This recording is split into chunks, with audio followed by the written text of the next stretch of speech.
Some of the unique challenges I faced while balancing caregiving and my work while I took care of my mother was dealing with some of the role reversal that I had now that I was caring for my mother.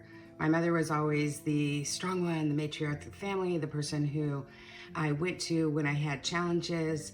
And now that relationship changed. I became her caregiver, and I was the one who had to figure everything out on my own. I was the one who, became the mom of my mother. As a matter of fact, even when she was sick, she would refer to me as mom because she had cognitive issues and she thought I was her mother at times. It was also very challenging because here I was seeing my very strong mother, who at the young age of only 62 had had a massive stroke, and it made me face my own mortality. And so now I've got all of these extra responsibilities on top of my work, and I really have to focus on self-care, and I don't know how to do it. So trying to incorporate self-care so I can prolong my life, so I can care for my mother, so I can work, so I can do all the things that I had dreamed about for myself and accomplish the things that I wanted to, was really some of the unique challenges that I faced as somebody who was a woman who was caring for my mother and working. As a woman, it was difficult at first to set boundaries between work and caregiving, because traditionally when we're setting boundaries with other people. And it took me a while to realize that I wasn't going to be able to set boundaries with my mother. My mother had cognitive issues. She was not able to remember things. She needed me. Also, her medical challenges made it so we could set all the boundaries in the world, but you never know when a seizure is going to happen, when some other medical challenges are going to happen, an emergency visit is going to happen. And so I had to learn very quickly that setting boundaries with myself was what I needed to do. So I needed to do things like make sure that when I had 15 minutes free, that I took that time to do some prayer and meditation, or I took that time to just relax, or I took that time to create a list. If I knew that my day was very frazzled, I was going into an emergency, coming out of an emergency, or recovering from an emergency, and my mind wasn't working correctly, I had to create a list for myself and really go by that list. I had to take into account of where I was at emotionally, mentally, physically, and spiritually, and financially, and create boundaries for myself around that while I was caring for my mother and while I was working. That's how I created boundaries. Self-care as a family caregiver, I gotta be honest, those first couple of years when people would talk about self-care, I would be so angry, because if you only knew, one day it was just me and my boyfriend and my job, and we're vacationing, we're doing all this stuff, and now somebody's life is in my hands, and I still have to do all the job, all the taking care, all of this stuff, right? You don't understand, I don't have time for self-care. What I didn't realize was I needed to stop for a minute and take a look at my life and stop defining self-care as what it was before I was a caregiver. Because before I was a caregiver, what it was vacationing and reading books by the beach and getting mani-pedis and going to the spa. Well, now that I was on a care journey, I couldn't afford those things financially or time-wise.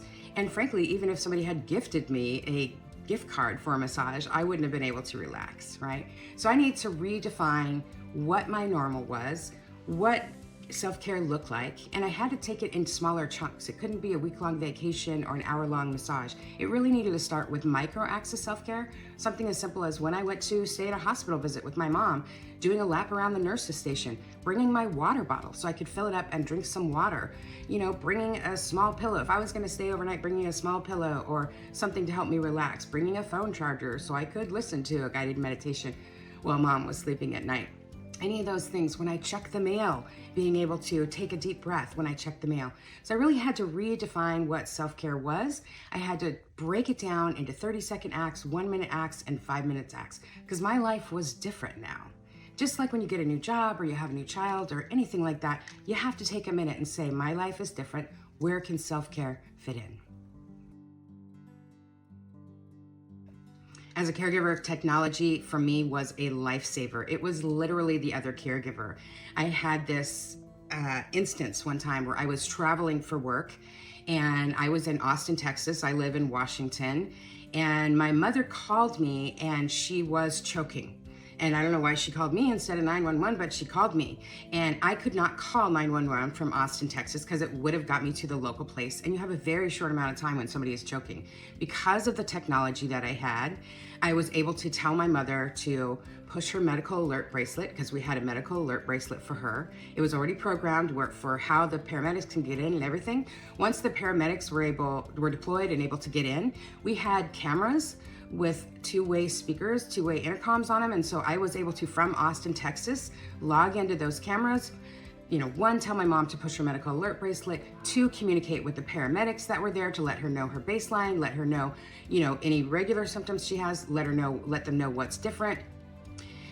That was just one way that it saved my mother's life. But on a daily basis, I was able to check on my mom when I wasn't there, because she did want some of her independence at time. I was able to, when somebody came to the door, there was deliveries, we had a Ring doorbell, the life alert, the medical alert. We actually had one from ADT, which was amazing.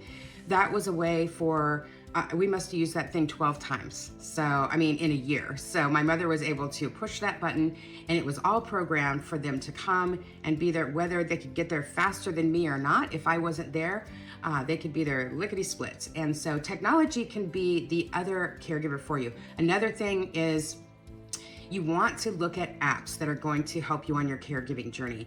There is Inner Hive, there is Hero Generation. There is so many apps that you can use to be able to make your life easier, do time management as a family caregiver, or store documents. Inner Hive has a great way to store your documents, so it's all there when you're going to hospital visits. They've got community, they've got resources. Hero Generation has all kinds of ways that you can manage your tasks, create community, find resources locally, all of these things. These are going to make your life so much easier. Our life is so frazzled as family caregivers, so you want to make things as streamlined as you can. Something as simple as having a piece of technology to help you on your care journey can be a game changer.